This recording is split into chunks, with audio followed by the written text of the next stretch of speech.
में एक धूमकेतु शायद ही देखा होगा। यह रात्रि आकाश में एक पूंछ वाले तारे के रूप में दिखाई देता है। एक धूमकेतु को देखना बड़ा ही रोमांचक अनुभव है, क्योंकि जहां सभी तारे टिमटिमाते हुए बिंदु के रूप में दिखाई देते हैं, वहीं धूमकेतु या पुच्छल तारा एक बड़े प्रकाशीय धब्बे के रूप में दिखाई देता है, जिसके पीछे एक चमकीली पूंछ होती है। हालांकि पुच्छल तारा एक तारा नहीं होता, बल्कि एक बर्फ का पहाड़ होता है। किसी भी धूमकेतु के 4 हिस्से होते हैं: न्यूक्लियस, कोमा, डस्ट टेल और आयन टेल।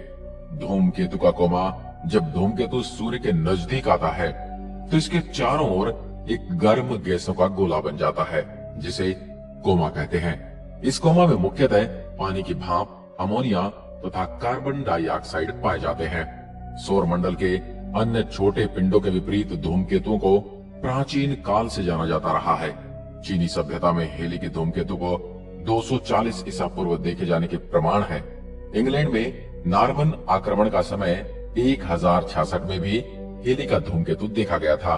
सौरमंडल के छोर पर बहुत ही छोटे छोटे अरबों पिंड विद्यमान है, जो धूमकेतु या पुच्छल तारा कहलाते हैं। इसका नाम पुच्छल इसके पीछे एक छोटी चमकदार पूंछ होने की वजह से है। कॉमेट शब्द ग्रीक शब्द कॉमेटीज से बना है, जिसका अर्थ होता है हेरी वन, यानी बालों वाला। यह इसी तरह से दिखते हैं, इसलिए यह नाम पड़ा।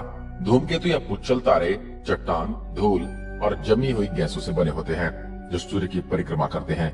परिक्रमा करते समय गैस और धूल के कण पूंछ का आकार ले लेते हैं।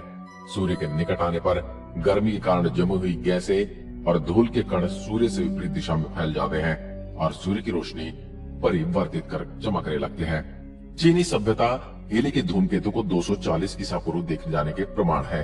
इंग्लैंड में नॉर्मन आक्रमण के समय 1066 में भी हेली धूमकेतु देखा गया था। सन 1995 तक 878 धूमकेतुओं को सारणीबद्ध किया जा चुका है और उनकी कक्षाओं की गणनाएं हो चुकी हैं। इनमें से 184 धूमकेतुओं का परिक्रमा काल 200 साल से कम है। बाकी धूमकेतुओं के परिक्रमा काल की सही गणना पर्याप्त जानकारी के अभाव में नहीं की जा सकती है। धूमकेतुओं को कभी कभी गंदी या कीचड़ युक्त बर्फीली गेंद कहा जाता है। ये विभिन्न बर्फों और धूल के मिश्रण होते हैं और किसी कारण से सौर मंडल के ग्रहों का भाग नहीं बन पाते। यह हमारे लिए आवश्यक है, क्योंकि ये सौर मंडल के जन्म के समय से ही मौजूद हैं। जब धूमकेतु सूर्य के निकट होते हैं तो इनके कुछ स्पष्ट भाग दिखाई देते हैं। केंद्रक में ठोस और स्थायी भाग को मुख्यतः बर्फ, धूल और अन्य ठोस पदार्थों से बना होता है। कोमा में जल, कार्बन डाइऑक्साइड तथा अन्य गैसों का घना बादल जो केंद्रक से उत्सर्जित होती रहता है। हाइड्रोजन बादल में लाखों किलोमीटर चौड़ा विशालकाय हाइड्रोजन का बादल धूल भरी पूंछ लगभग 100 लाख किलोमीटर लंबे धुएं के कणों के जैसे धूल कणों की पूंछ नुमा आकृति है। यह किसी भी धूमकेतु का सबसे ज्यादा दर्शनीय भाग होता है। आयन पूंछ में सैकड़ों लाख किलोमीटर लंबा प्लाज्मा का प्रवाह, जो सौर वायु के धूमकेतु की प्रतिक्रिया से बना होता है। धूमकेतु सामान्यतः दिखाई नहीं देते, लेकिन जब वे सूर्य के समीप होते हैं तो वे दिखाई देने लगते हैं। ज्यादातर धूमकेतु की कक्षा प्लूटो की कक्षा के बाहर होते हुए सौरमंडल के अंदर तक होती है। इन धूमकेतु का परिक्रमण काल लाखों साल का होता है। कुछ छोटे परिक्रमा काल के धूमकेतु ज्यादातर समय प्लूटो की कक्षा से अंदर रहते हैं। सूर्य की 500 या इसके आसपास परिक्रमाओं के बाद धूमकेतु की ज्यादातर बर्फ और गैस खत्म हो जाती है। इसके बाद शुद्ध ग्रहों के जैसे चट्टानी भाग शेष रहता है। पृथ्वी के पास के आधे से ज्यादा शुद्ध ग्रह शायद मृत धूमकेतु हैं। जिन धूमकेतु की कक्षा सूर्य के निकट जाती है, उनकी सूर्य या सूर्य से टकराने की या गुरु जैसे महाकाय ग्रह की गुरुत्व से सुदूर अंतरिक्ष में फेंक दी जाने की संभावनाएं होती हैं। सबसे अधिक प्रसिद्ध धूमकेतु हेली का धूमकेतु है। सन 1984 में शूमेकर लेवी का धूमकेतु चर्चा में रहा था, जब वह गुरु से टुकड़ों में टूटकर जा टकरा था। पृथ्वी जब किसी धूमकेतु की कक्षा से गुजरता है तो उसका उल्कापात होता है। कुछ उल्कापात एक नियमित अंतराल में होते हैं, जैसे प्रसीड उल्कापात, जो हर साल 9 अगस्त और 13 अगस्त के मध्य होता है, जब पृथ्वी स्विफ्ट टटल धूमकेतु की कक्षा से गुजरती है। हेली का धूमकेतु अक्टूबर में होने वाले ओरियनाइड उल्कापात के लिए जिम्मेदार है। बहुत सारे धूमकेतु शौकीय खगोल शास्त्रियों ने खोजे हैं, क्योंकि ये सूर्य के निकट आने पर आकाश में सबसे अधिक चमकीले पिंड नजर आते हैं। धूमकेतु हजारों सालों से माने गए हैं। धूमकेतु की जल्द से जल्द दर्ज टिप्पणियों में कुछ चीनी खगोलविदों द्वारा किए गए थे। एडमंड हैली ने धूमकेतु के पुनः प्रकट होने की भविष्यवाणी को सही ढंग से गुरुत्वाकर्षण और प्रस्ताव के आइजैक न्यूटन के नए विकसित कानूनों का इस्तेमाल किया था। इस धूमकेतु का नाम 1P हेली नाम प्राप्त करने के बाद उसका नाम रखा गया था हेली।